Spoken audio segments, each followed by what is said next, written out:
You didn't get the result in the end, but lots of encouraging signs, I would have thought. Oh yeah, but I thought it was great. I thought it was good spectacle. But both teams were way off with the ball. A lot of errors, and his execution wasn't great. I think they bombed a couple, we bombed a couple. I just thought us indiscipline in that the start of that second half probably hurt us a little bit. But yeah, there's a hell of a lot to be excited about. I think as a Wakefield coach and as a Wakefield fan, I think we've got a squad here that can potentially go on and do some good things this year. Having said that, I thought Leeds played pretty well as well. So yeah, disappointing that we lost, but hell of a lot more positives. Certainly defensively today. I think there were 3 sets in that first half where we limited them to 17, 18 and 22 metres, and we're catching the ball on the 40. So yeah, defensively I'm really pleased that with the ball we're fair bit off, but that's down to us. We'll introduce some more structure over the next few weeks, but today we're all about getting minutes into some of his key players, and Copy played straight 40 minutes. Tirona played some big minutes in the middle, and we use that first 40 as a guide, really, especially with these new rules. Interchange rules have come in, so I think we used 2 before half time. So that was pleasing as well. You can clearly see, even at this stage, that Danny Hook's going to add something to, isn't he? Yeah, kicking game unbelievable.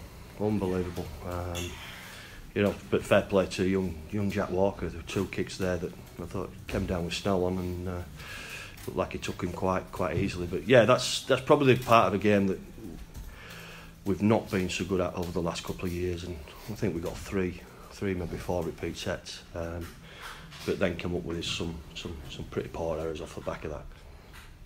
Any complaints about the try that was disallowed for the forward pass? Well, I'm obviously going to say yeah. The far side touch judge has said it's okay. Who's in line? Robert said it's okay, and the touch judge that's on the south stand that's getting all the abuse said it's a forward pass. So yeah, it probably would have changed the game, but it's a friendly. Not as long as we don't make those kind of mistakes when it comes to the league games. But yeah, it's surprising to see so many penalties for a pre-season game. I think it was 24 or 25 by the end. Or should games be ref differently in pre-season, or is it?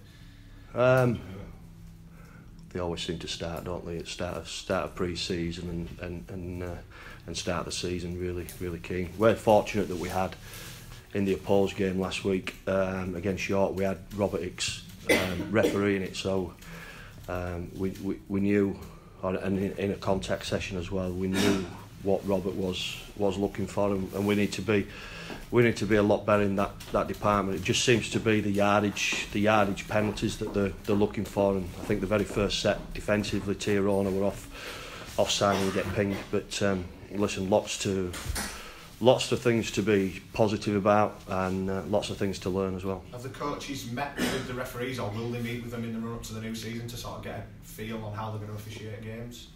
Yeah, I think every Super League club has got a referee in at some point, and when the shot clock gets fitted, I think on the 11th of January, we'll get them back in again, and because there's going to be obviously some big changes with regards to the dropouts and the scrums. But although having said that, I thought Robert he was talking to the guys and tried to speed that area up, and it looked a lot quicker. Paulie got a future as a centre. Paulie. I remember looking at Paulie. He's probably better on the left edge. Every time he carried the ball, he's carrying the ball with his left hand, and he's wanting to fend people off with his right. I thought he made a difference out there on that left edge. But yeah, just the final pass, the execution, the skill wasn't where it needed to be today. But I know that will improve, and I'm pretty sure Dave Fern will be happy, and they'll be saying exactly the same thing, that both teams were pretty off with the execution today. You had two that didn't come on, I think. Was it Batchelor and Jowett? Was that always the plan? Well, by all accounts, we were only allowed to play 19, and Michael's confirmed that. So we'd obviously planned for a 21 man squad. So I had to say to the interchanges today that there's going to be two guys that are unfortunately going to miss out.